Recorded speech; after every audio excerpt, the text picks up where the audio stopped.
بسم اللہ الرحمن الرحیم۔ اللہ تعالیٰ نے انسانیت کو سیدھی راہ دکھانے کے لیے بہت سے نبی اور رسول بھیجے، جن کی صحیح تعداد صرف اللہ تعالیٰ کو ہی معلوم ہے۔ البتہ چند انبیاء کرام کا ذکر اللہ تعالیٰ نے قرآن مجید اور رسول اکرم صلی اللہ علیہ وآلہ وسلم نے احادیث مبارکہ میں کیا ہے۔ ان میں سب سے پہلے حضرت آدم علیہ السلام ہیں۔ مفسر قرآن حضرت عبداللہ بن عباس نے فرمایا، حضرت آدم علیہ السلام کی تخلیق سے تقریباً 2000 سال پہلے اللہ تعالیٰ نے زمین پر جنوں کو آباد کیا۔ جب جنات زمین میں فساد پھیلانے لگے اور آپس میں قتل و غارت کرنے لگے تو اللہ تعالیٰ نے ابلیس کو فرشتوں کی معیت میں بھیجا کہ جنات کو سمندروں اور جزیروں کی طرف بھگا دو۔ ابلیس نے فرشتوں کو ساتھ لے کر جنات کو سمندروں اور جزیروں کی طرف بھگا دیا۔ ابلیس یعنی شیاطین کا باپ خود بھی جنات کی نسل میں سے تھا، لیکن کثرت عبادت کی وجہ سے اللہ تعالیٰ نے اسے فرشتوں کا سردار بنا دیا۔ فرشتوں کا سردار بننے کی وجہ سے ابلیس میں غرور اور تکبر پیدا ہو گیا۔ اس نے یہ سمجھا کہ مجھے آسمان اور زمین میں اتنا بڑا مقام ملا، اسی لیے کہ اللہ تعالیٰ کے نزدیک تمام مخلوقات سے افضل ہوں۔ اللہ تعالیٰ کو اس کا غرور اور تکبر پسند نہیں آیا، اور اسی وقت اللہ تعالیٰ نے فرشتوں کے سامنے ایک ایسی مخلوق کو پیدا کرنے کا اظہار فرمایا جو زمین میں اللہ تعالیٰ کی نیابت قائم مقامی کرے۔ فرمان الہی ہے، اے پیغمبر وہ وقت یاد کیجئے جب آپ کے رب نے فرشتوں سے کہا کہ میں زمین میں اپنا کوئی خلیفہ یعنی نائب بنانے والا۔ فرشتے زمین میں جنات کا فساد اور خون ریزی دیکھ چکے تھے۔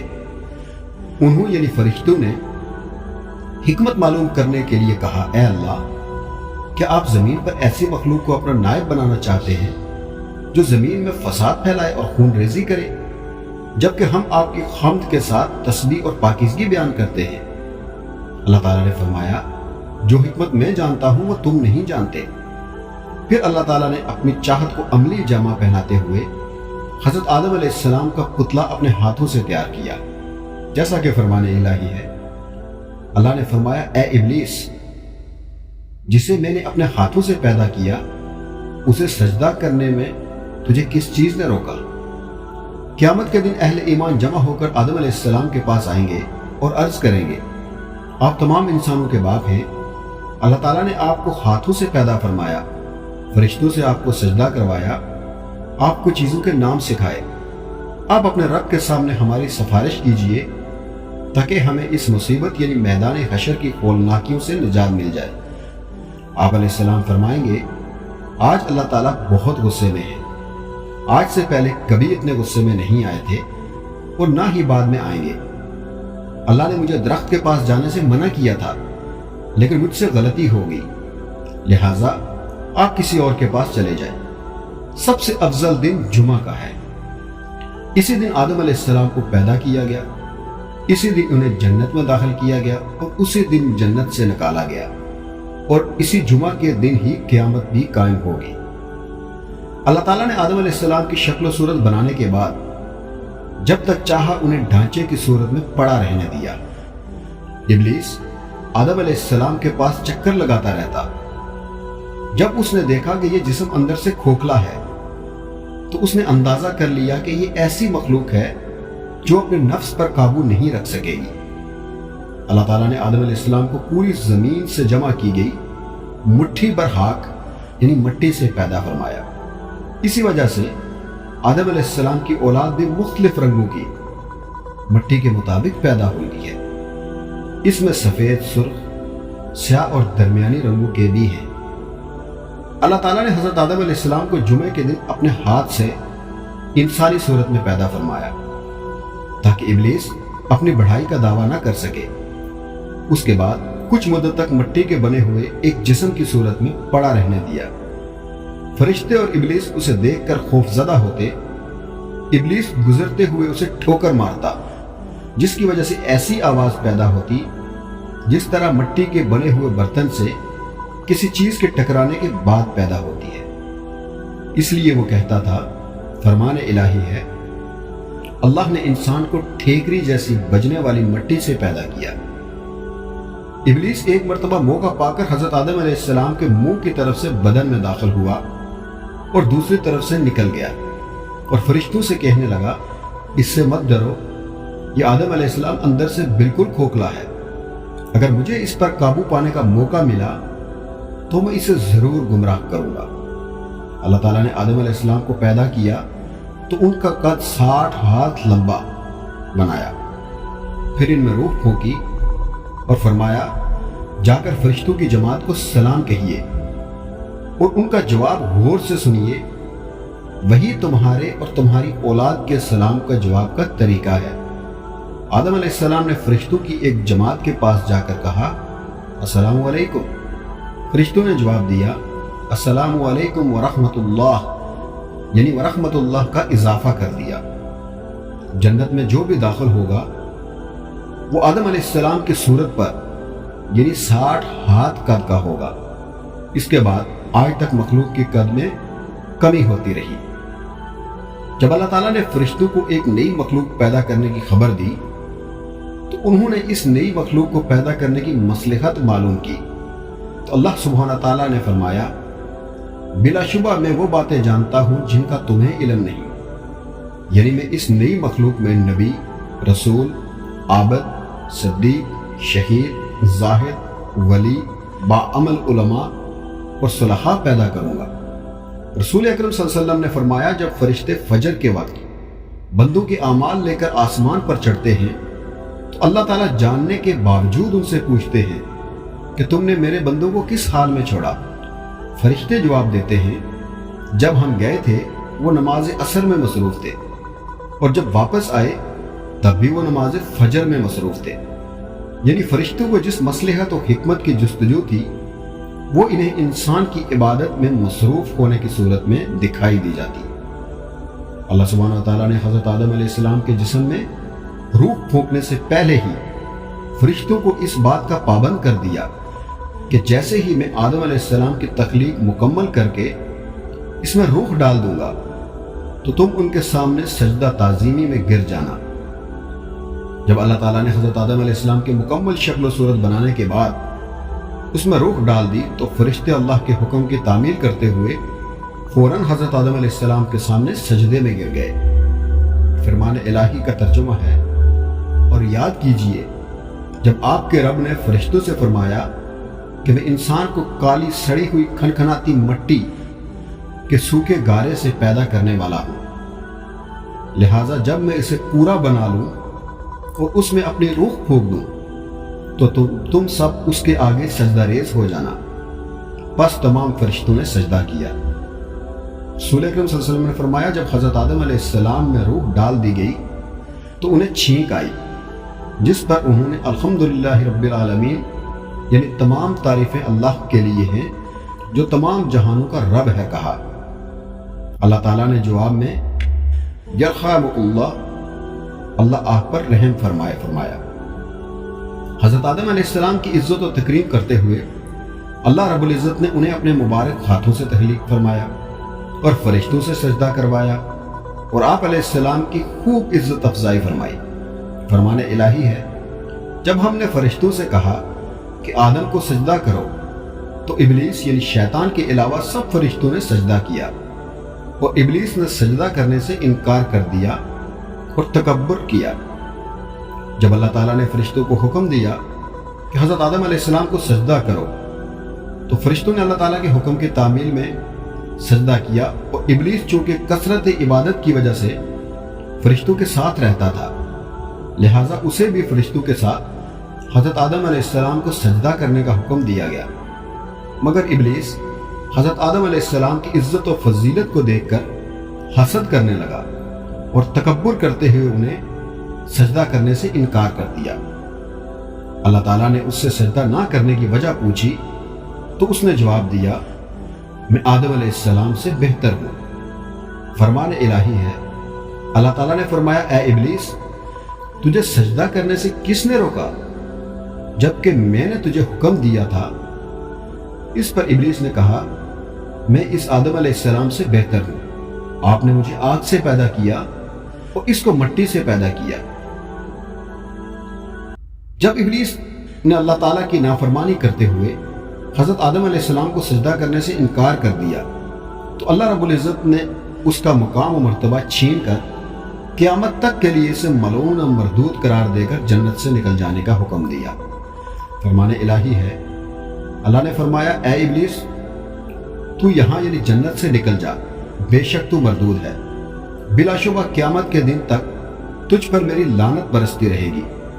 ایک اور جگہ اللہ تعالیٰ فرماتے ہیں یہاں سے ذلیل و خوار ہو کر نکل جا، لہٰذا ان انسانوں میں سے جو بھی تیرا کہنا مانے گا میں ضرور تم سب کو جہنم سے بھر دوں گا۔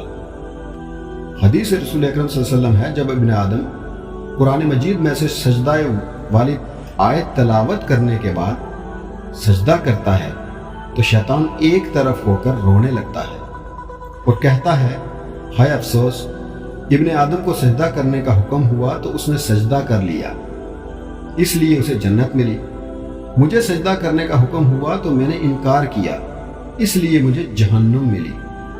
حضرت آدم علیہ السلام کے فرشتوں پر علمی برتری تھی۔ حضرت آدم علیہ السلام کو اللہ تعالیٰ نے اپنے ہاتھ سے تخلیق فرما کر بلند مرتبہ عطا کیا اور فرشتوں سے سجدہ کروا کر آپ علیہ السلام کی شرف اور منزلت پر مہر تصدیق لگا دی۔ پھر آپ علیہ السلام کو مختلف چیزوں کے نام سکھا کر فرشتوں پر علمی برتری ثابت کی۔ جب اللہ تعالیٰ نے وہی نام فرشتوں سے پوچھے تو فرشتوں نے عرض کیا ہمیں تو صرف وہی علم ہے جو آپ نے ہمیں عطا کیا ہے، اور فرمان الہی ہے اور اللہ نے آدم علیہ السلام کو تمام اشیاء کے نام سکھا دیے۔ پھر ان چیزوں کو فرشتوں کے سامنے پیش کیا اور فرمایا کہ مجھے ان چیزوں کے نام بتاؤ اگر تم سچے ہو۔ ان سب نے کہا اے اللہ آپ کی ذات ہر عیب سے پاک ہے، ہمیں تو صرف اتنا ہی علم ہے جتنا آپ نے ہمیں سکھایا، بے شک آپ کامل علم اور حکمت رکھنے والے ہیں۔ اللہ نے فرمایا اے آدم انہیں یعنی فرشتوں کو ان چیزوں کے نام بتاؤ۔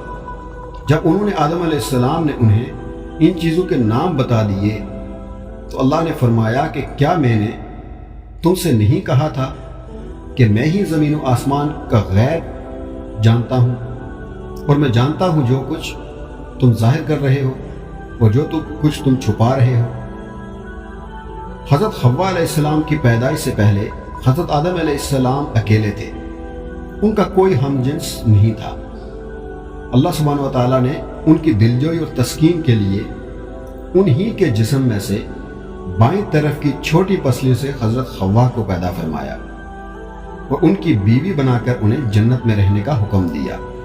فرمان الہی ہے وہی اللہ ہے جس نے تمہیں ایک جان یعنی آدم علیہ السلام سے پیدا کیا اور اسی سے اسی کی بیوی پیدا کی تاکہ وہ اس یعنی بیوی سے سکون حاصل کرے۔ ایک اور جگہ فرمایا ہم نے کہا اے آدم آپ اور آپ کی بیوی حوا جنت میں رہو، عورتوں سے حسن سلوک سے پیش آؤ کیونکہ وہ ٹیڑھی پسلی سے پیدا کی گئی ہے، اگر تم اس پسلی کو سیدھا کرنا چاہو گے تو توڑ بیٹھو گے۔ جب اللہ تعالیٰ نے حضرت آدم علیہ السلام اور حوا کو عزت و اکرام سے نوازتے ہوئے جنت میں رہنے کا حکم دیا تو شیطان کو انسان کی یہ عزت و تکریم برداشت نہ ہوئی۔ اس نے اسی وقت سے ہی انسانوں کو گمراہ کرنے کا منصوبہ بنا لیا۔ انسان سے دشمنی کے لیے اس نے اللہ تعالیٰ سے مہلت طلب کی۔ اللہ تعالیٰ نے اسے قیامت تک کے لیے مہلت دے دی اور فرمایا اے شیطان، اے اللہ چونکہ آپ نے مجھے گمراہ کر دیا اس لیے میں انسانوں کو گمراہ کرنے کے لیے آپ کی سیدھی راہ پر گھات لگا کر ضرور بیٹھوں گا۔ جب ان پر حملہ کروں گا ان کے آگے سے بھی اور پیچھے سے بھی، دائیں سے بھی اور بائیں سے بھی، اور آپ ان میں سے اکثر کو شکر گزار نہ پائیں گے۔ ابلیس نے کہا اے اللہ اب جب کہ آپ نے اس شخص یعنی آدم علیہ السلام کو مجھ پر فضیلت دے ہی دی ہے تو مجھے قیامت کے دن تک مہلت دے دیجئے، میں اس کی اولاد میں سے چند لوگوں کے علاوہ سب کو ضرور اپنے قابو میں کر لوں گا۔ رسول اکرم صلی اللہ علیہ وسلم نے فرمایا یقین مانو شیطان آدم علیہ السلام کی اولاد کو گمراہ کرنے کے لیے اسلام کی راہ پر بیٹھا ہوا ہے۔ ان کے دلوں میں وسوسہ ڈالتا ہے کہ افسوس تم اپنے باپ دادا کا دین چھوڑ کر مسلمان ہو رہے ہو۔ سعادت مند لوگوں اس کی بات ٹھکرا کر مسلمان ہو جاتے ہیں پھر شیطان جہاد کی راہ میں بیٹھ کر کہتا ہے جہاد کیوں کرتے ہو، تم مارے جاؤ گے، تمہاری عورت کسی اور سے نکاح کر لے گی، تمہارا مال تقسیم کر لیا جائے گا۔ مگر سعادت مند لوگ اس کی بات رد کر کے جہاد کے لیے نکل پڑتے ہیں۔ ایسے لوگ یقیناً جنتی، خواہ وہ شہید ہو جائیں یا ڈوب کر یا کچل کر مر جائیں۔ اللہ تعالیٰ نے ابلیس کو قیامت تک کے لیے مہلت دینے کے بعد بنی نوع انسان کو ابلیس کی دشمنی سے آگاہ فرما دیا اور یہ وضاحت کر دی کہ تمہارا سب سے بڑا دشمن شیطان ہے، اس سے بچنے کی ہر ممکن کوشش کرو۔ یہ بڑا چالاک اور چھپ کر وار کرنے والا ہے، تم اسے اور اس کے چیلوں کو نہیں دیکھ سکتے، لیکن وہ تمہیں دیکھ رہا ہے۔ اسی نے تمہارے ماں باپ کو دھوکہ دے کر جنت کی آرام دہ زندگی سے محروم کر دیا تھا۔ فرمان الہی ہے، اللہ تعالیٰ نے فرمایا اے ابلیس، جا ان آدم کی اولاد میں سے جو بھی تیری پیروی کریں گے، تم سب کی سزا جہنم ہی ہے جو پورا پورا بدلہ ہے۔ اور ان یعنی آدم کی اولاد میں سے جسے بھی اپنی آواز، خوشنما آواز سے گمراہ کر سکتا ہے کر لے، ان پر اپنے سوار اور پیادے بھی دوڑا دے، ان کے مال اور اولاد میں بھی اپنا حصہ حاصل کر لے، ان سے جھوٹے وعدے بھی کر لے، اور ان سے شیطان کے سارے وعدے محض دھوکہ ہی ہیں۔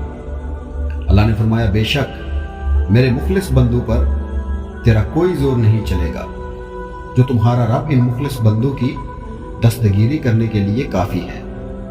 جب ابلیس نے یہ دیکھا کہ اللہ تعالیٰ نے حضرت آدم علیہ السلام اور حوا کو عزت دیتے ہوئے انہیں جنت میں رہنے کا حکم دے دیا ہے تو حسد کی آگ میں جل گیا۔ انسان دشمنی کا عملی مظاہرہ کرتے ہوئے انہیں جنت سے نکلوانے کے لیے چال چلنے لگا۔ وہ بڑا ہمدرد بن کر حضرت آدم علیہ السلام اور حوا علیہ السلام کے پاس آ کر کہنے لگا تمہیں معلوم نہیں اس درخت کے قریب جانے سے تمہیں کیوں روکا گیا؟ میں تمہیں ایک راز کی بات بتاتا ہوں۔ اللہ تعالیٰ نے تمہیں اس درخت کے پاس جانے سے اس لیے روکا ہے، اگر تم اس کا پھل کھا لو گے تو فرشتے بن جاؤ گے یا پھر ہمیشہ کے لیے جنت کی زندگی پالو گے۔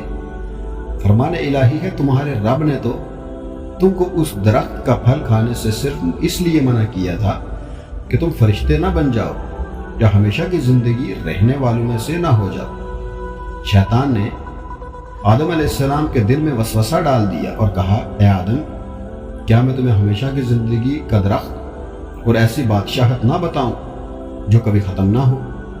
حضرت آدم علیہ السلام و حوا ابلیس کو اپنا ہمدرد اور خیرخواہ سمجھ کر اس کے بہکاوے میں آ گئے اور جس درخت کے پاس جانے سے اللہ رب العزت نے انہیں منع کیا تھا اس کے پاس چلے گئے۔ جیسے ہی اس درخت کا پھل چکھا ان کے جسم پر سے جنتی لباس فوراً اتر گیا۔ فرمان الہی ہے ہم نے کہا اے آدم، یہ تمہارا اور تمہاری بیوی کا کھلا دشمن ہے، خیال رکھنا ایسا نہ ہو کہ یہ تم دونوں کو جنت سے نکلوا دے، پھر تم مصیبت میں پڑ جاؤ۔ یہاں تو تمہیں آرام ہے، نہ تمہیں بھوک ستاتی ہے، نہ تم برہنہ ننگے رہتے ہو، نہ تمہیں پیاس لگتی ہے اور نہ ہی دھوپ ستاتی ہے۔ حضرت آدم اور حوا علیہ السلام جنت میں آرام اور سکون سے رہنے لگے اور شیطان اسے بہکانے کے لیے مسلسل ان کا پیچھا کرتا۔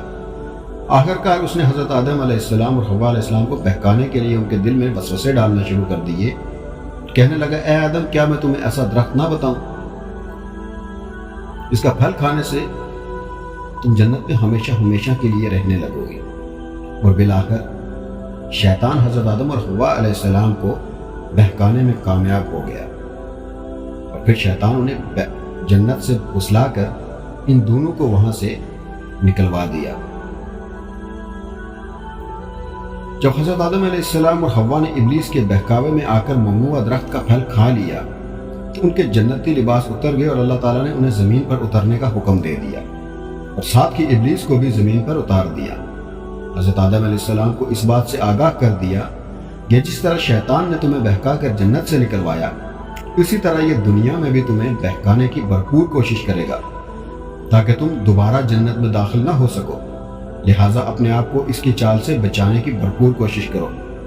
فرمان الہی ہے اللہ نے فرمایا تم سب اسی حالت میں زمین پر اتر جاؤ، تم ایک دوسرے کے دشمن ہو گئے اور تمہارے لیے زمین میں رہنے کی جگہ ہے اور ایک مقررہ وقت تک فائدہ اٹھانے کا موقع ہے۔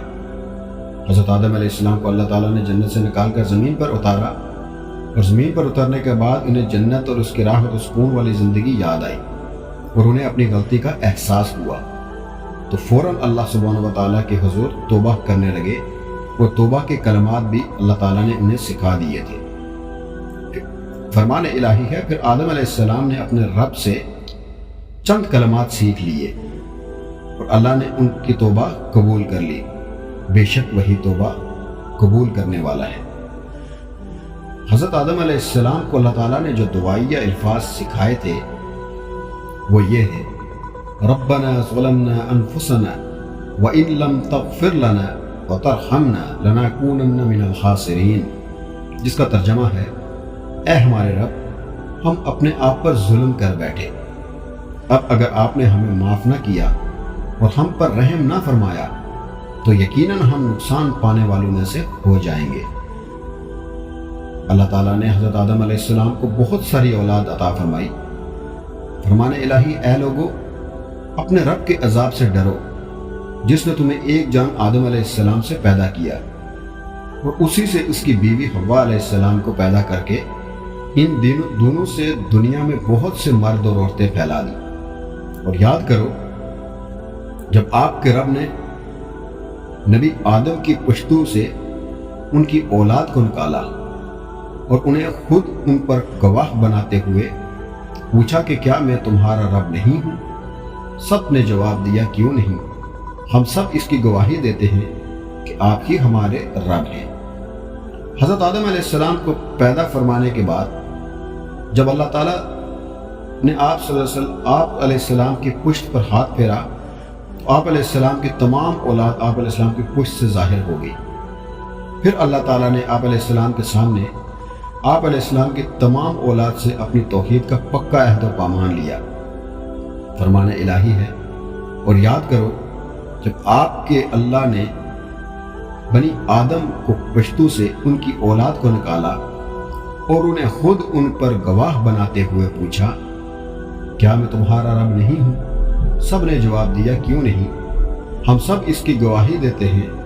اللہ تعالیٰ نے فرمایا، ہم نے یہ عہد اس لیے لیا تاکہ تم قیامت کے دن یہ نہ کہو کہ ہم تو اس بات سے بالکل بے خبر تھے، یا تم یہ کہو کہ شرک کی ابتدا تو ہمارے باپ دادا نے کی، ہم سے پہلے ہی کر رکھی تھی۔ قیامت کے دن ایک جہنمی سے کہا جائے گا، اگر تیرے پاس پوری دنیا کا مال و دولت ہو، کیا تو فدیہ کے طور پر جہنم سے چھٹکارا حاصل کرنے کے لیے سب مال و دولت دے دے گا؟ وہ کہے گا، جی ہاں۔ تب اللہ تعالیٰ فرمائیں گے، جب تو آدم علیہ السلام کی پشت میں تھا اس وقت میں نے تجھ سے اس سے بھی آسان چیز کا وعدہ لیا تھا کہ میرے ساتھ شریک نہ ٹھہرانا کسی کو، لیکن تو نے پھر بھی شرک کرنے پر ہی اصرار کیا۔ حضرت ابی بن کعب رضی اللہ تعالی عنہ کی اس فرمان میں تفسیر بیان کرتے ہوئے فرماتے ہیں کہ اللہ سبحانہ و تعالیٰ نے تمام بنی آدم کو ان کے باپوں کی پشتوں سے نکالنے کے بعد جمع کیا اور انہیں جوڑا جوڑا بنایا، پھر انہیں صورتیں عطا کی اور قوت گویائی بھی عطا کی، پس وہ بولنے لگے۔ پھر اللہ تعالیٰ نے ان سے توحید الہی پر قائم رہنے کے لیے بڑا مضبوط عہد و پیمان لیا اور انہیں ان کے نفسوں پر گواہ بنایا کہ میں تمہارا رب نہیں ہوں۔ سب نے گواہی دی، جی ہاں، آپ ہی ہمارے رب ہیں۔ پھر اللہ عز و جل نے فرمایا، میں ساتوں آسمانوں، ساتوں زمینوں اور تمہارے باپ آدم علیہ السلام کو تم پر گواہ بناتا ہوں کہ کہیں تم قیامت کے دن یہ نہ کہو کہ ہمیں تو اس کا علم ہی نہیں۔ اللہ تعالیٰ نے جب حضرت آدم علیہ السلام کی تخلیق مکمل کرنے کے بعد ان کی پشت سے تمام اولاد کو ظاہر کیا تو ان قیامت تک مبعوث ہونے والے انبیاء بھی تھے۔ اللہ تعالیٰ نے انبیاء کرام علیہ السلام سے بھی توحید و رسالت اور نبوت سے متعلق خصوصی عہد لیا۔ فرمان الہی ہے، اے نبی صلی اللہ علیہ وسلم، یاد کریں جب ہم نے تمام انبیاء سے توحید کا عہد لیا اور بالخصوص آپ صلی اللہ علیہ وسلم، نوح، ابراہیم، موسیٰ، مریم کے بیٹے عیسیٰ سے، اور ہم نے ان سب سے بڑا پکا عہد لیا۔ فرمان الہی ہے، اے نبی صلی اللہ علیہ وسلم، آپ لوگوں کو آدم علیہ السلام کے 2 بیٹوں کا سچا واقعہ بھی سنا دیجئے جب ان دونوں نے اللہ کے لیے قربانی پیش کی۔ ان میں سے ایک کی قربانی تو قبول ہو گئی اور دوسرے کی قبول نہ ہوئی، تو وہ کہنے لگا میں تجھے قتل کر ڈالوں گا۔ پہلے نے کہا بلا شبہ اللہ تقوی اختیار کرنے والوں کا ہی عمل قبول کرتا ہے، اگر تو مجھے قتل کرنے کے لیے اپنا ہاتھ میری طرف بڑھائے گا تو میں تجھے قتل کرنے کے لیے ہرگز اپنا ہاتھ نہ بڑھاؤں گا۔ بے شک میں تو اللہ سے ڈرتا ہوں جو تمام جہانوں کا رب ہے۔ حضرت عباس بن عبداللہ اور دیگر صحابہ رضی اللہ عنہ بیان کرتے ہیں کہ جب حضرت آدم علیہ السلام کے ہاں ولادت کا سلسلہ شروع ہوا تو ان کے ہاں ہر بار ایک لڑکا اور ایک لڑکی پیدا ہوتے۔ حضرت آدم علیہ السلام کو یہ حکم تھا کہ ہر لڑکے کی شادی دوسرے لڑکے کے ساتھ پیدا ہونے والی لڑکی سے کریں اور دوسرے پیدا ہونے والے لڑکے کی شادی پہلے لڑکے کے ساتھ پیدا ہونے والی لڑکی سے کریں۔ حضرت آدم علیہ السلام کے ہاں ایک مرتبہ قابیل اور اس کی بہن پیدا ہوئی، دوسری مرتبہ حابیل اور اس کی بہن پیدا ہوئی۔ سابقہ اصول کے مطابق قابیل کی بہن کا نکاح حابیل سے اور حابیل کی بہن کا نکاح قابیل سے ہونا تھا۔ اتفاقی طور پر قابیل کی بہن حابیل کی بہن کی نسبت زیادہ خوبصورت تھی، اس لیے قابیل نے چاہا کہ اس کی شادی حابیل کی بہن کے بجائے خود اپنی ہی بہن سے ہو جائے۔ حضرت آدم علیہ السلام نے قابیل سے کہا اپنی بہن سے حابیل کو نکاح کرنے دو، لیکن قابیل نے انکار کر دیا اور سمجھانے کے باوجود اپنی ہی بہن سے خود نکاح کرنے پر اصرار کیا۔ حضرت آدم علیہ السلام نے ان دونوں سے کہا تم اللہ تعالیٰ کی راہ میں بطور نذرانہ قربانیاں پیش کرو، جس کی قربانی قبول ہو جائے گی وہی حق پر ہوگا۔ حابیل بکریاں پالتا تھا، اس نے ایک موٹی تازی بکری قربان کی، اور قابیل کھیتی باڑی کرتا تھا، اس نے گھٹیا قسم کا اناج اللہ تعالیٰ کی راہ میں پیش کیا۔ دونوں نے اپنی اپنی قربانی میدان میں رکھ دی، آسمان سے آگ آئی اور حابیل کی قربانی کو کھا گئی، جو اس کی قبولیت کی علامت تھی۔ قابیل کی قربانی جب قبول نہ ہوئی تو اسے غصہ آیا اور اس نے اپنے بھائی حابیل کا قتل کر ڈالا۔ جب حابیل قتل ہو گئے تو قابیل نے کھلے آسمان کے نیچے ان کی لاش رکھ دی، اس لیے کہ اسے دفن کرنے کا طریقہ معلوم نہ تھا۔ آخرکار اللہ تعالیٰ نے 2 کوے بھیجے، ان میں سے ایک نے دوسرے کو مار دیا، پھر چونچ سے گڑھا کھود کر مردے کو اس میں ڈال دیا اور اوپر مٹی ڈال دی۔ قابیل نے جب یہ اپنی آنکھوں سے ماجرا دیکھا تو شرمندہ ہو کر کہنے لگا ہائے افسوس، میں اس کوے سے بھی گیا گزرا ہوں کہ اپنی بھائی کی لاش دفن کرنے کی تدبیر بھی نہ نکال سکا۔ رسول اکرم صلی اللہ علیہ وسلم نے فرمایا کہ جتنے بھی لوگ ناحق قتل ہو رہے ہیں ان کا گناہ حضرت آدم علیہ السلام کے بیٹے قابیل کے حصے میں لکھا جا رہا ہے، کیونکہ انسانوں میں قتل کی ریت سب سے پہلے اس قابیل نے شروع کی۔ جس نے اسلام میں کوئی اچھا طریقہ رائج کیا، پھر اس کے بعد اس طریقے پر عمل کیا گیا، تو اس طریقہ رائج کرنے والے کے لیے عمل کرنے والے کے برابر ہی ثواب لکھا جائے گا اور اس کے ثواب میں کوئی کمی نہیں کی جائے گی۔ جس نے اسلام میں کوئی برا طریقہ رائج کیا، پھر اس کے بعد اس طریقے پر عمل کیا گیا، تو اس طریقہ رائج کرنے والے کے لیے عمل کرنے والے کے برابر ہی گناہ لکھا جائے گا۔ حضرت ابی وقاص فرماتے ہیں جب حضرت آدم علیہ السلام کی وفات کا وقت قریب آیا تو انہوں نے اپنے بیٹوں سے فرمایا اے میرے بیٹو، میرا جنت کے پھل کھانے کا جی چاہ رہا ہے۔ بیٹے پھل کی تلاش میں نکل پڑے، سامنے سے فرشتے آتے نظر آئے جن کے پاس حضرت آدم علیہ السلام کا کفن اور خوشبو تھی۔ فرشتوں نے پوچھا اے آدم کے بیٹو، تمہیں کس چیز کی تلاش ہے؟ بیٹوں نے جواب دیا ہمارے والد صاحب کی طبیعت ناساز ہے اور وہ جنت کے پھل کھانے کی خواہش رکھتے ہیں۔ فرشتوں نے کہا تم واپس چلے جاؤ کیونکہ تمہارے والد فوت ہونے والے ہیں۔ فرشتوں نے آ کر ان کی روح قبض کی، ان کو غسل دیا، کفن پہنایا، خوشبو لگائی اور آپ علیہ السلام کی لحد تیار کی، پھر نماز جنازہ ادا کی اور قبر میں رکھ کر اوپر سے مٹی ڈال دی۔ پھر مخاطب ہو کر کہا، اے آدم کے بیٹو، تمہارے لیے مردوں کو دفن کرنے کا یہی طریقہ ہے۔